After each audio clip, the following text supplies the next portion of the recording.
A paz do Senhor. Amém. A paz do Senhor. Amém. Cumprimente quem está do seu lado, dê a paz do Senhor para quem está do seu lado. Dê um sorriso para essa pessoa. Pastor, saí brigado com o marido de casa, então faz as pazes, reconcilia. Meus irmãos, quem trouxe a Bíblia, localize o Evangelho de Jesus segundo escreveu João.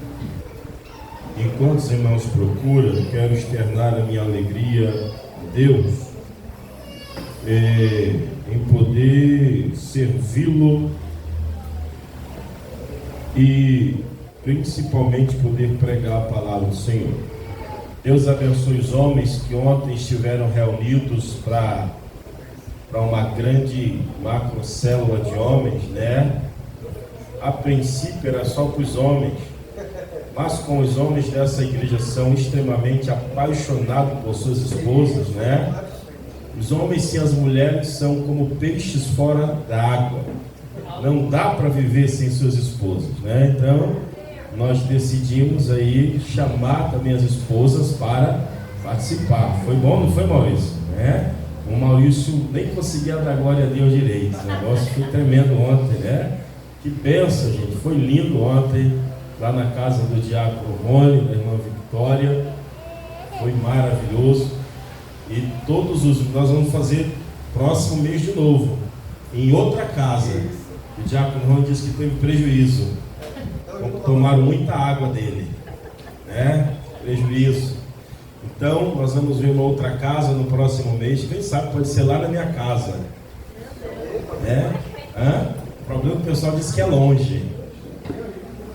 E às vezes o pessoal diz, pastor, vem aqui em casa orar. Eu digo que é longe, o pessoal acha que eu moro perto da igreja. Tem gente que acha que eu moro aqui lá. Eu moro lá no Tarumã, lá perto de uma tribo Cunha.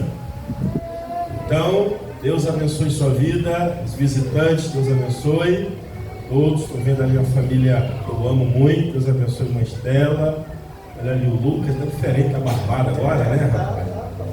Quem ali é o Vinícius, Olha o Vinícius. Eu esqueci o nome dela, é Stephanie, né? Stephanie, pequenininha. Deus abençoe todo mundo com filho já, meu Deus do céu, que Deus.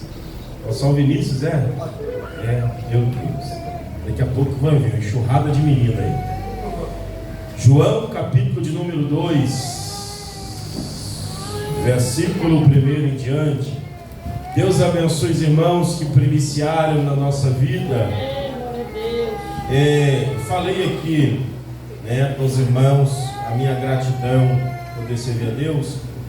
E você não sabe o quanto isso tem um poder no reino espiritual, né? Um poder muito grande no reino espiritual. Todos encontraram um texto? Quem encontrou, diga, eu encontrei. Quem está sem Bíblia? Tem alguém sem Bíblia aí? Que não tem nenhuma Bíblia. Depois que eu dei as Bíblias que tinha aqui, o pessoal tudo leva para casa agora. Pega carona com quem está sem Bíblia aí, para você não ficar sem ler o texto. E também já vê se o irmão não está com a Bíblia de cabeça para baixo ou está lendo em outro texto que não tem nada a ver. 3 dias depois, houve um casamento em Caná da Galileia. Achando-se ali a mãe de Jesus, Jesus também foi convidado com os seus discípulos para o casamento. Tendo acabado o vinho, a mãe de Jesus lhe disse, eles não têm mais vinho. Mas Jesus lhe disse, mulher, que tenho eu contigo? Ainda não é chegada a minha hora. Então ela falou aos serventes, fazei tudo o que ele vos disser. Estavam ali 6 talhas de pedra, que os judeus usavam para as purificações, e cada uma levava 2 ou 3 metretas. Jesus lhes disse, enchei de água as talhas, e eles as encheram totalmente. Então lhes determinou, tirai agora e levai ao mestre-sala. E eles o fizeram. Tendo o mestre-sala provado a água transformada em vinho, não sabendo de onde viera, se bem que o sabiam os serventes que haviam tirado a água, chamou o noivo e lhe disse: todos costumam pôr primeiro o bom vinho, diga bom vinho, e quando já beberam fartamente, servem o vinho inferior. Tu, porém, guardaste o bom vinho até agora, em outras traduções, para o final. Com este deu Jesus princípio a seus sinais em Caná da Galileia. Manifestou a sua glória e os seus discípulos creram nele. Pode sentar?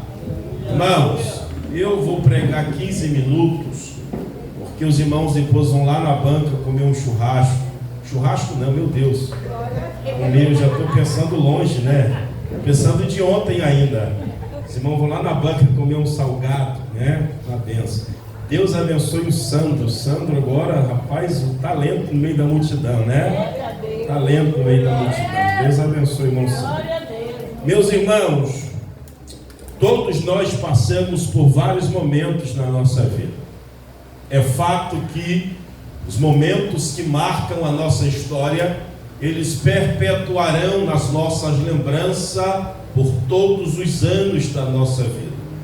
Tenho certeza que todos vocês, todos nós, em dado momento do ano, nós nos reunimos na nossa casa, Sandro, ao redor da nossa mesa, principalmente quem ainda tem os seus avós, tem aquela costumeira reunião na casa dos avós em datas comemorativas, quando se juntam os parentes distantes, os tios que você já não vê há décadas, os primos que vocês se viram ainda criança, os amigos, aqueles que são praticamente da família, também aparecem. Em dado momento desses encontros, os assuntos que são colocados à mesa são assuntos dos momentos que outrora foram vividos, são assuntos de momentos que foram passados, enfrentados por cada uma daquelas pessoas. Eu tenho certeza que todo mundo tem na sua família aquele parente que é brincalhão, que não pode faltar na festa. Tem aquele parente que reclama de tudo, que você já sabe, vai vir um enjoado, vai vir aquela tia que é enjoada. Ninguém gosta dela, mas ela vem. Por quê, pastor? Porque ela também faz parte da família. E é interessante que todo mundo que senta traz consigo uma história para falar, traz consigo uma lembrança para compartilhar com os demais que ali estão. E eu tenho certeza que todas essas histórias, sejam elas alegres, sejam elas tristes, elas marcaram um episódio na sua vida. Porque se não tivesse marcado um episódio da nossa vida, essas histórias com certeza teriam sido esquecidas. Exemplo é que existem alguns momentos da nossa própria trajetória que tem pessoas que se lembram de coisas que nós não nos lembramos. Por quê, pastor? Porque esses acontecimentos foram mais marcantes para a vida de outras pessoas do que para a nossa própria vida. Foi simplesmente mais um fato que aconteceu, foi simplesmente mais um relato que aconteceu, foi simplesmente mais um momento que nós vivemos, e esses momentos não marcaram a nossa história. E o texto que nos está em apreço nessa noite, ele evidencia o primeiro milagre de Jesus. O início do ministério de Jesus, ele é manifestado. E não por acaso, o início do ministério de Jesus, ele é manifestado justamente em uma celebração de casamento, de matrimônio. E por várias vezes na Bíblia, nós vamos observar que Deus, ele é colocado como um noivo. A igreja, ela é posta como a noiva, aquela que um dia o noivo virá e desposará-la, levará para morar com ele. Não é à toa que Jesus disse aos seus discípulos: crede em Deus, crede também em mim. Na casa de meu pai há muitas moradas. Se não fosse assim, eu vos teria dito: eu irei e vos prepararei lugar e os levarei para mim, ou para morar comigo. Que é isso, pastor? Jesus está trazendo a evidência algo muito profundo. Esta família, este noivo, esta noiva, os anfitriões dessa festa, eles precisam pensar em todos os detalhes, para que não falte absolutamente nada. Eu olho às vezes aqui na igreja, as irmãs, os irmãos, os jovens, ou até mesmo o departamento infantil, quando eles estão ornamentando a igreja para algum evento cotidiano, que toda semana praticamente tem algo diferente aqui na igreja no sábado, quando eles estão ornamentando, as irmãs chegam no Uber com uma tuia de bolsa, de mala, de caixa, com grampeador, com tesoura, com machado, com picareta, com boca de lobo. Para quê, pastor? Para ornamentar a igreja. E eles pensam em cada detalhe: qual tecido combina com qual tecido, qual cor combina com qual cor. Esse vai para a esquerda, esse vai para a direita, esse não fica bom aqui, porque não vai contrastar legal, não vai pegar o contraste bom com o ambiente. Enfim, todos os detalhes, eles são minuciosamente pensados, arquitetados, organizados. Por que, pregador? Para que não aconteça nenhuma falha. Falha não pode acontecer. Então este noivo, ele tem uma responsabilidade muito grande. Afinal, ele, por ser um homem, ele precisa bancar toda a festa de casamento. E o mais interessante é que este noivo, diácono Geliel, ele só é liberado para desposar, para casar com a noiva, dentro da cultura, depois que ele consegue de fato provar para o pai daquela noiva que ele tem uma casa para morar. Depois que ele prova que ele tem uma casa para onde levar, para onde fazer a festa, aí então o pai daquela noiva libera ele para que a cerimônia de casamento possa ser feita, elaborada. Se fosse assim no Brasil, muita gente estava só até hoje, muita gente vivia só até hoje. Por quê, pastor? Porque na cultura deles o casamento não é simplesmente uma união entre um homem e uma mulher, mas na cultura o casamento é o início de algo extraordinário, que pode trazer bênção sobre toda uma geração. Sendo assim, provado que este noivo tem capacidade de desposar ou de casar com essa mulher, eles começam os preparativos para a festa de casamento.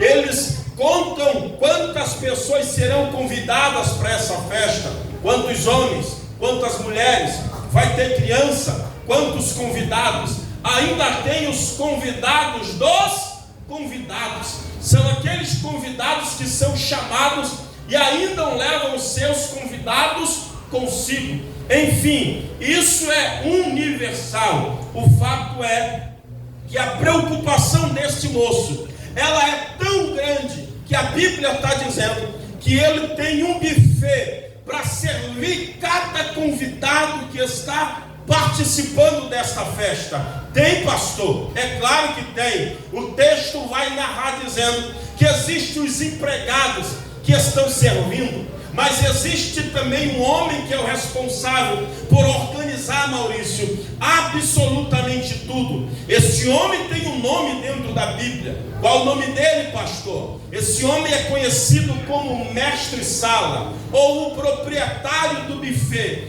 Ele é responsável por contar os convidados e preparar a comida, para que não falte comida para absolutamente ninguém. Ele é o responsável para contar os convidados e preparar toda a bebida do casamento, para que ninguém pudesse ficar sem beber. Irmãos, nós olhamos para esse contexto histórico e precisamos entender e aprender que essa festa não é uma festa como a minha festa, como a sua festa. Essa festa de casamento, ela precisa ter uma duração de pelo menos 7 dias. Pelo menos 7 dias é a duração dessa festa. Você já imaginou ter que bancar por 7 dias os convidados? 7 cafés da manhã, 7 merenda, 7 almoço, 7 lanche da tarde, 7 janta, e vinho para esse povo todo comer. A responsabilidade era muito grande, mas esse moço tinha que fazer essa contabilidade para que ninguém pudesse sair dali de estômago vazio e insatisfeito. Por quê? Porque, pastor, pelo seguinte fato: a festa não poderia durar 3 dias. Poderia alguém se levantar e dizer: 3 dias já está bom, eu estou cansado. Porque o que validava o casamento não era o início de uma cerimônia bonita. O que validava o casamento não era a ornamentação que era mostrada aos olhos de todos. O que validava o casamento nessa época não era a assinatura de um documento dizendo: a partir de hoje eu juro solenemente pelas pessoas que aqui presentes estão. Não. O que validava o casamento era a festa. Então a festa não poderia durar 3 dias. A festa não poderia, Israel, durar 5 dias. A festa não poderia durar 6 dias. A festa teria que durar exatos 7 dias. Quando a festa chegava no 7º dia, aí então a noiva poderia entrar. Olhe para cá. Quando chegava no 7º dia, a noiva poderia entrar para dentro do quarto ou da recâmara, como nós falamos à luz da Bíblia, do noivo. E aí então, de fato, o casamento seria consumado. A união daquele homem, daquela mulher, de fato seria evidenciada. Essa é a estrutura natural do casamento, da cerimônia do início até a sua legitimação. Só que quando nós olhamos para dentro desse texto, no capítulo de número 2, a Bíblia vai dizer, eu não sei se era no 2º, no 3º, no 4º dia, ou até mesmo no 6º dia, mas o texto vai dizer que em dado momento da festa, a mãe de Jesus vai perceber que tem alguma coisa estranha. Quando ela percebe que tem alguma coisa estranha, logo ela relata para Jesus o acontecido, o fato que está acontecendo. O que acontece, pregador? A Bíblia vai dizer que ela percebe que não tem mais vinho no casamento. Não tinha mais vinho e não poderia faltar absolutamente nada. O pessoal não queria saber se a decoração estava bonita. O pessoal não queria saber se o pano estava bem posto, bem colocado. Os convidados não queriam saber qual era o tipo de tecido que estava sobre a mesa. Os convidados não queriam saber quem era que ia tocar os instrumentos da festa. Não, porque o que segurava os convidados na festa, primeiro, era a comida, que eles não poderiam ficar sem comer por 7 dias. A segunda coisa, e a mais importante, que segurava os convidados na festa era o vinho. O vinho era a principal bebida daquela época. E à luz da Bíblia, o vinho tem um significado muito importante. O vinho significa alegria. O vinho também significa o Espírito ou a presença do próprio Jesus Cristo. Então, sabendo que o vinho traz ou significa alegria, e se faltasse vinho a festa teria que ser cancelada, eu imaginei o que é que se passa na cabeça deste homem, do noivo que investiu tanto tempo para que aquela festa pudesse ser realizada. Ele investiu na estrutura do ambiente onde foi ornamentado. Ele investiu na alimentação que estava sendo entregue para os convidados. Ele investiu nos convites. Ele investiu no vestido da noiva. Ele investiu nas suas vestimentas. Ele investiu no salão que estava sendo feito a festa de casamento. Ele investiu em passagens para os convidados. Mas tem um problema. Qual é o problema, pastor? A festa não pode ser interrompida antes do 7º dia. Olhe para cá. E aqui nós vamos aprender algo muito importante para a nossa história. O que é, pastor? Exatamente sobre aquilo que eu comecei falando, sobre as lembranças que nós trazemos da nossa vida, sobre as lembranças que nós trazemos na nossa memória. Já pensou esse moço sentando na mesa para almoçar e dizendo: olha, no dia do meu casamento faltou vinho, e o meu casamento não foi consumado pela falta de um item. Eu pensei em absolutamente tudo, mas eu esqueci daquilo que era primordial e principal. O que era? Não tinha vinho suficiente. Então meu casamento foi anulado. Eu olho para dentro desse texto e eu consigo fazer uma união com a nossa caminhada com Cristo. Como assim, pregador? Na nossa vida nós pensamos em absolutamente tudo. Nós pensamos em construir uma família, nós pensamos em comprar a nossa casa própria, nós pensamos em ter o nosso veículo próprio, nós pensamos em constituir uma empresa, ser um grande empresário de sucesso. Nós imaginamos as férias, as viagens, nós imaginamos o almoço em família, nós imaginamos o passeio, a ida no cinema à noite, aquela pipoca, nós imaginamos todos os detalhes. Mas já pensou? Se em dado momento da sua vida você olha e percebe que tudo que você imaginou, quando chegar diante de Deus, não vai valer e vai servir de absolutamente nada. Por quê, pastor? Porque alguém vai olhar e vai perceber: não tem mais vinho. Sabe o que acontece? Nós até tentamos disfarçar, nós até tentamos mostrar para as pessoas que nós estamos relativamente bem. Nós tentamos passar uma visão de que a nossa vida está bem, de que a casa está bem, de que a família está bem, de que o casamento está bem, de que o psicológico está bem, de que a vida financeira está bem. Só que a Bíblia vai dizer que tem uma mulher dentro da festa. Ela pode não estar bebendo do vinho, ela pode não estar partilhando da comida, mas a Bíblia diz que tem uma mulher que ela está observando e ela percebe: não tem mais. E sabe o que é o problema? O problema é que a gente acha que consegue disfarçar muito bem. O problema é que a gente acha que ninguém vai perceber.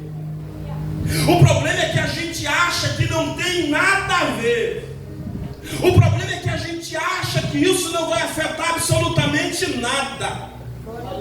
Só que Jesus, ou a mulher, a mãe de Jesus, está na festa. E às vezes quem está do lado de fora tem uma visão diferenciada das coisas que estão acontecendo. Porque nós somos as últimas pessoas, às vezes, a entender o que é que está se passando na nossa própria vida. Quando a gente não consegue mais ter a mesma vida de oração que nós tínhamos, quando nós não conseguimos adorar como nós adorávamos, quando nós não temos mais a mesma comunhão com o Espírito, tem alguém do lado de fora que está dizendo: você não está mais bem, você não é mais aquela mesma pessoa de oração, você não é mais aquele mesmo homem fervoroso, você não é mais aquele crente que um dia você foi na sua vida. Só que a gente tenta disfarçar, diz que nada, eu estou muito ocupado, não, eu estou fazendo outras coisas, é porque agora eu estou com um projeto novo. Não, é porque o vinho acabou e você não percebeu. O vinho acabou e você não percebeu. E agora, pastor? E agora ficam as lembranças. Porque a gente caminhou tanto para chegar em determinado lugar, mas a gente não consegue chegar. A gente não consegue ter o resultado que buscávamos. Por quê? Por causa de um pequeno detalhe, por causa de uma pequena coisa.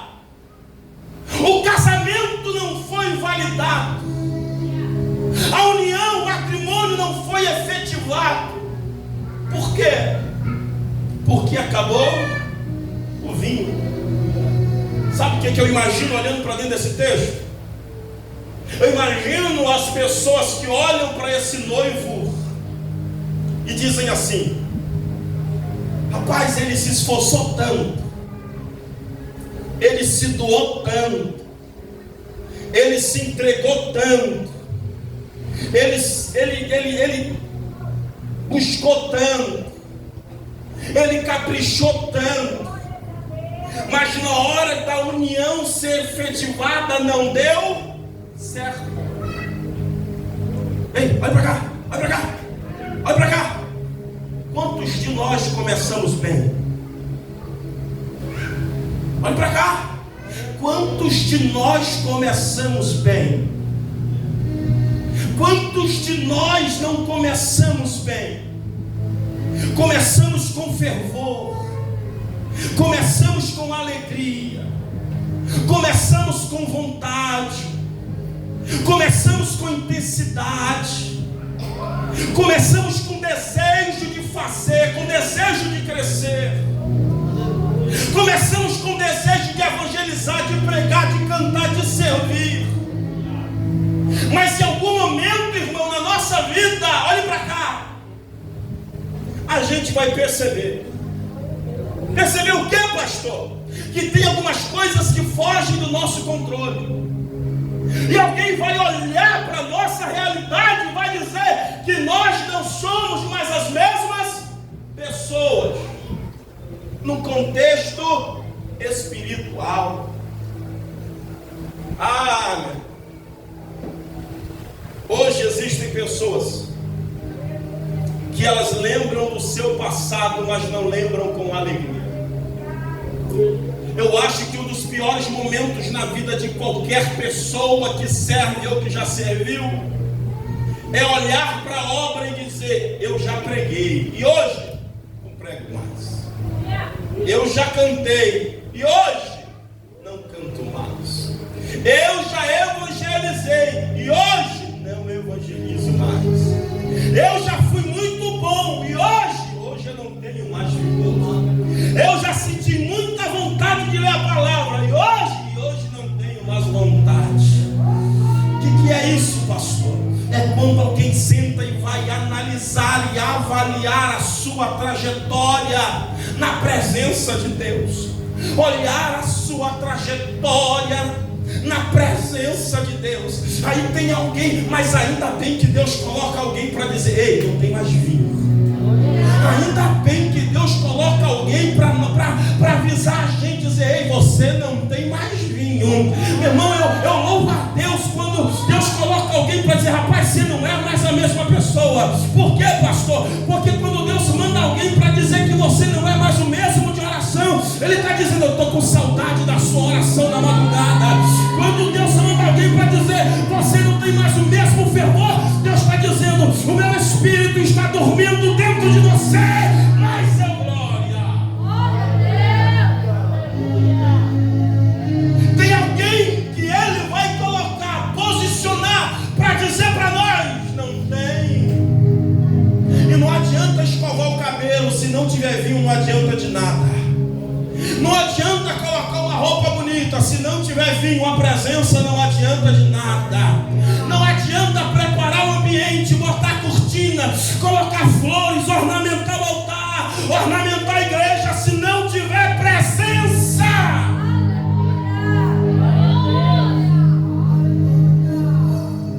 A pergunta que eu faço para você: como é que serão os teus próximos almoços em família?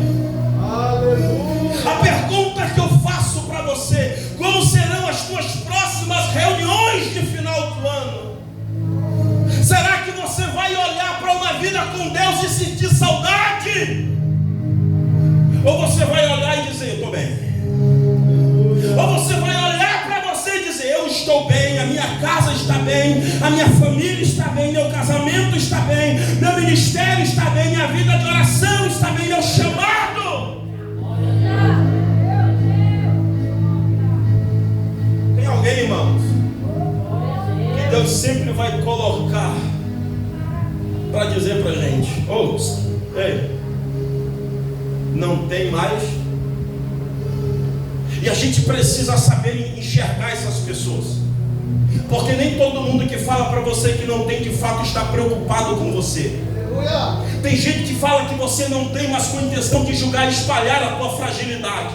A mãe de Jesus não coloca no microfone dizendo: ei, a festa acabou. Por quê? Porque não tem mais vinho. A mãe de Jesus não chama os convidados para dizer: ei, eles não têm mais vinho, acaba com a festa. A mãe de Jesus não chama os responsáveis da festa para dizer: ei, não tem mais vinho, não tem mais nada, acabou tudo, anula o casamento. Ela chama Jesus no cantinho e diz: Jesus, vem cá. Ela chama Jesus no cantinho, porque quem está preocupado contigo não te expõe, te ajuda a resolver os teus problemas. Quem está preocupado contigo não vai para a rede social, não vai para a internet. Quem está preocupado contigo entra no quarto, dobra o joelho de Jesus: a irmã não está bem, mas vai lá agora, Jesus, visita ela. Quem está preocupado contigo entra no quarto de oração, começa uma guerra pela tua vida e diz: Jesus, o meu irmão não está bem, levanta ele. Quem está preocupado contigo entra no monte e diz: Senhor, eu só saio daqui quando o Senhor levantar.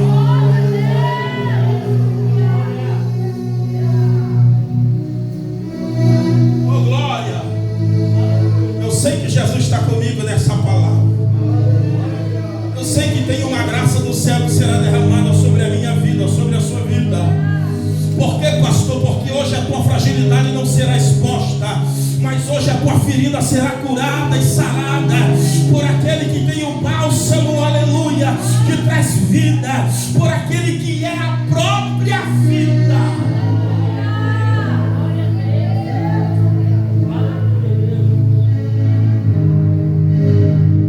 Como serão as nossas próximas reuniões? Quantos amigos que nós temos que hoje não servem mais ao Senhor? Pastor, me abateram, me frustraram. Aleluia! A maior frustração é você olhar para si e não ter mais força para se levantar. A maior dor é você olhar para você e entender que você caminhou tanto e não chegou a lugar nenhum. A notícia vai chegar no ouvido do noivo, que é o responsável pela festa. E eu tenho certeza, irmã Arlena, que quando a notícia chega, o desespero bate no seu coração. Porque a pior coisa é você se aplicar em algo e não ter o resultado daquilo que você tanto tem se dedicado. É ou não é? Eu acho que a pior dor é você dedicar 1 ano, 2 anos, 5 anos, 10 anos da sua vida e do nada você jogar tudo.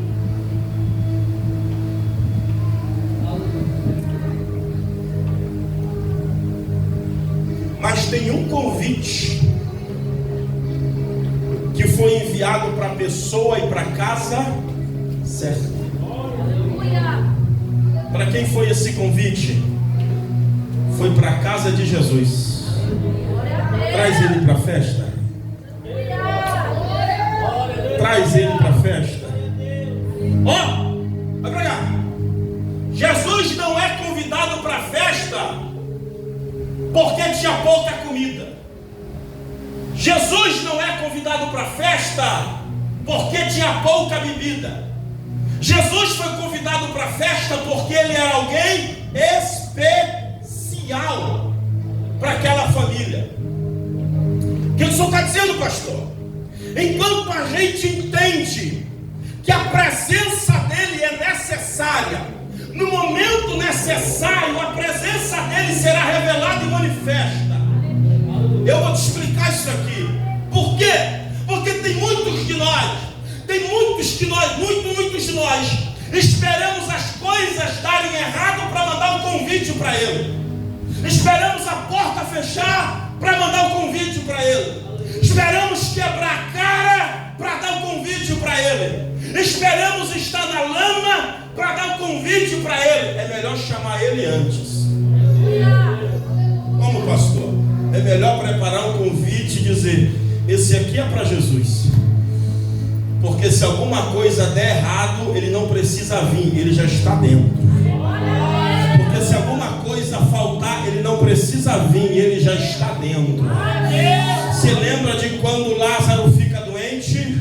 O mensageiro vai até Jesus, aí falam para Jesus: o teu amigo Lázaro está doente, volta para ajudar. Jesus diz: agora eu não vou, tem muita coisa para fazer aqui. Quando Jesus volta, ele já estava morto há pelo menos 4 dias. Aí a irmã de Lázaro corre até o pescoço de Jesus e diz: olha, se o Senhor tivesse aqui, o nosso irmão não teria morrido. Sabe o que é isso? Aleluia. Existe um tempo para ele chegar, irmão. Existe uma distância para ele chegar. Aí tem gente que anda no vale da sombra da morte, não cai, está de pé. Sabe por quê? Porque ele não veio, ele já estava com você. Você não está de pé porque você ora muito. Você não está de pé porque você é bom. Você não está de pé porque é bonito, parece uma Barbie. Você não está de pé por coisas dessa terra. Você está de pé porque ele está dentro da tua casa, porque ele está dentro da tua família, porque ele está dentro do teu lar. O vento tentou te levar, mas não levou. O barco tentou quebrar para afundar, mas não afundou. O gigante se levantou para tentar matar, mas não te matou.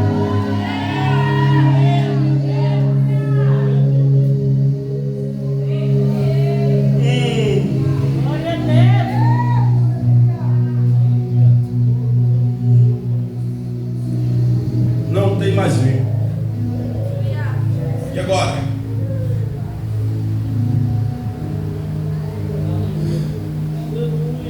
E o que fazer? A pastora falou algo interessante,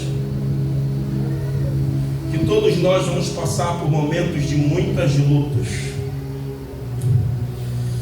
E a luta não escolhe cargo, posição eclesiástica. A luta não escolhe cor, raça, gênero. A luta não escolhe lugar, placa de igreja. A luta chega. Ela simplesmente chega. Tem hora que vai chegar. Hoje você está bem, está alegre. Mas e quando a luta chegar? Quando a prova chegar? Quando a notícia ruim chegar? Quando a dor, o luto chegar? Quando as decepções chegarem? Quando a história que você construiu na tua mente não sair do teu campo imaginário?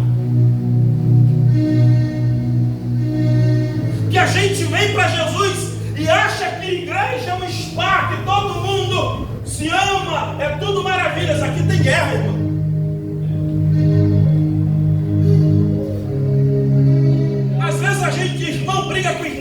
Irmão briga com irmão, filho com pai, pai com mãe, marido com mulher. Na tua casa tem briga, você acha que na igreja não tem problema? Você acha que na casa de Deus é um jardim de infância, que o titio Deus está todo o tempo ali do teu lado? Jesus disse: quer entrar no céu? Quero, então porfiai, lutai. Está pensando que eu vim trazer paz? Eu vim trazer espada. Eu vim trazer divisão entre o marido e a esposa, o filho e o pai e o filho, a nora e a sogra. Essa aqui é mais evidente.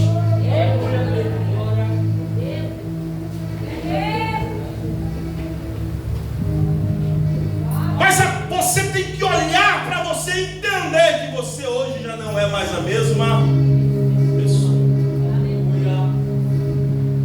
Mas eu acho maravilhoso quando Jesus está no ambiente. Sabe quando é quando Jesus está no ambiente? É aquele dia que a gente diz: Senhor, hoje eu não quero mais não. Aleluia. Tem dia que a gente pega a Bíblia, irmãos, a gente folheia a Bíblia, olha para dentro da Bíblia e não sente vontade de mais nada. Aí a gente dobra o joelho e ora. A gente se curva como uma ovelha, mas quando se levanta, ele levanta com uma força de leão. Quando é isso, pastor? É quando Jesus está dentro da tua vida, da tua casa, da tua realidade. A Bíblia diz que um justo pode até cair, mas ele não ficará prostrado. Você pode até sentir vontade de parar, mas você não vai parar. Você pode até sentir vontade de desistir, mas você não vai desistir. Você pode até sentir vontade de desaparecer. É muito problema em casa, é muita luta em casa. Eu quero desaparecer, Deus, mas você não vai desaparecer. Por quê, pastor? Porque você foi chamado para ser lâmpada, e o brilho da lâmpada vai ter que aparecer. Ele vai colocar no velador. Levanta a tua mão, deixa eu liberar uma palavra profética. Eu quero declarar que nessa festa que você preparou no teu coração, aleluia, Jesus Cristo entrou dentro dela, e quando ele perceber que você não tem vazio, ele mesmo vai dar uma ordem para os trabalhadores, dizer: traz a talha, enche com água, enche. Por quê? Porque o meu servo não vai ser envergonhado. Ele não vai sentar na mesa para dizer: eu pregava. Ele vai sentar na mesa e vai dizer: eu ainda prego. Ele não vai sentar na mesa para dizer: eu evangelizava. Ele vai sentar na mesa para dizer: eu ainda faço a obra. Ela não vai sentar na mesa para dizer: eu fui uma serva. Ela vai sentar na mesa e vai dizer: ainda hoje eu sirvo a Deus na minha vida. Ela não vai dizer: eu tive uma família.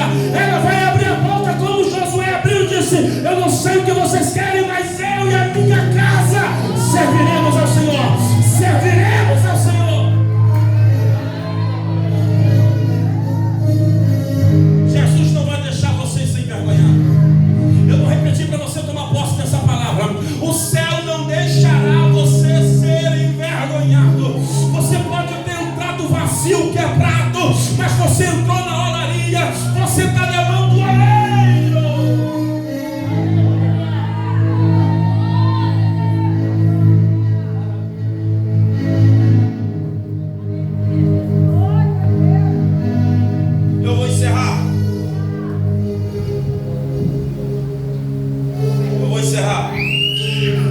Jesus disse: traz as talhas. As talhas eram uma espécie de, eu vou usar um termo bem fácil para a gente entender, baldes, só que eram entalhados em pedras, eram esculpidos em pedras. Eram as talhas onde eram colocadas águas, porque toda a casa que se entrava tinha que se lavar os pés. Então era comum. Eles usavam as talhas, Ezequiel, para lavar os pés. Então Jesus disse: trazer as talhas. Encham as talhas com água. E agora é comigo. Por quê? Porque esse casamento vai terminar. Esse casamento não vai terminar com falatório na cidade, dizendo: quase casou, quase deu certo. Não, esse casamento será consumado. Tragam as talhas e encham com água. Jesus, eu não sei o que ele fez, tocou, não sei o que ele falou, mas ele mandou pegar da água e dar para o mestre Sala, que era o responsável por contar os convidados, organizar a alimentação e organizar a bebida. Pega e entrega para o mestre Sala. Quando o mestre Sala experimenta o vinho, diz: nossa, que delícia. Geralmente o melhor vinho é servido no início. Por quê? Porque depois que eles bebem, já estão embriagados, pode dar qualquer coisa. E eles bebem, não tem problema nenhum. Mas o Senhor deixou o melhor vinho para o final. Melhor foi entregue para o final. Duas lições aqui. Primeira lição: o mestre Sala é o responsável por organizar absolutamente na nossa vida. Não importa o quanto a gente organize, sempre teremos falta de alguma coisa. É por isso que é importante a presença de Jesus. Não importa o quanto a gente organize, sempre vai faltar Jesus. Não importa o quanto a gente ajeite, sempre vai faltar Jesus. Não importa o quanto a gente tenha experiência, sempre vai faltar Jesus. É um casamento, ele é bem de vida, ela é bem de vida, ele é empresário, ela é doutora, vive bem, tem carro, tem empresa, tem isso, viaja, mas tem o vazio. O que é isso? Sempre vai faltar Jesus. E aí o mestre Sala experimenta. Que vinho delicioso. O que é que faz? Manda servir. Pode entregar. Eu acho lindo isso, irmãos. Eu acho lindo. Porque tudo que o diabo quer na nossa vida é que a gente viva o quase. O diabo quer que a gente viva o quase. Quase que esse ano eu me levanto. Quase que esse ano eu sirvo a Deus. Quase que esse ano as portas se abrem. Quase que esse ano eu sou liberto. É isso que o diabo quer. Quase. O diabo quer que a gente venha para a igreja, mas não tenha compromisso com o dono da igreja, que é Jesus. Para ele está bom demais. O diabo quer que a gente cultue, mas não tenha compromisso com a verdadeira adoração, com o céu. Mas eu vim aqui para declarar uma palavra, para que todo jugo possa ser quebrado. Ele vai trazer vinho novo para essa festa. Se você entendesse que o Espírito Santo está dizendo ao seu coração. A minha Bíblia diz no livro de Eclesiastes, meu irmão, no capítulo 7, no verso 8, que o começo é bom, mas o final é melhor ainda. É no final que você vai ver o resultado das tuas orações. É no final que você vai ver o resultado da tua perseverança. Aleluia. Você não vai terminar do jeito que você está hoje, caído, prostrado, desanimado, desacreditado, sem probabilidade nenhuma de se erguer mais uma vez. Eu vim aqui para declarar, aleluia, que Ele vai transformar essa água em vinho. Ele vai curar essa dor. Ele vai sarar essa ferida. Ele vai arrancar esse ressentimento, essa mágoa do seu coração. Não tem nada perdido, não tem casa perdida, casamento perdido, vida perdida, ministério perdido, família perdida, chamado perdido. Não tem nada perdido. A luz daquele que crê e acredita naquele que é fiel para cumprir com todas as promessas que fez na sua vida. Não é você que vai ter que sair de casa, não é o teu casamento que vai ter que acabar, os teus filhos não vão para a droga, o teu marido não vai para o vício. Não, pastor, não, porque tem vinho novo chegando. Vai ter festa dentro dessa casa. Eu repito de novo para alguém abrir a boca e dar um brado de glória. Não vai acabar coisa nenhuma, não vai parar coisa nenhuma. Tem vinho novo chegando. Tem vinho novo chegando. Será que você pode abrir a boca e dar um brado de glória para Ele? Tem vinho novo chegando. Eu vou repetir até alguém entender essa palavra e ser renovado pelo Espírito. Hoje Ele te trouxe aqui para que você entenda. Fica de pé. Pegue na mão de quem está do seu lado.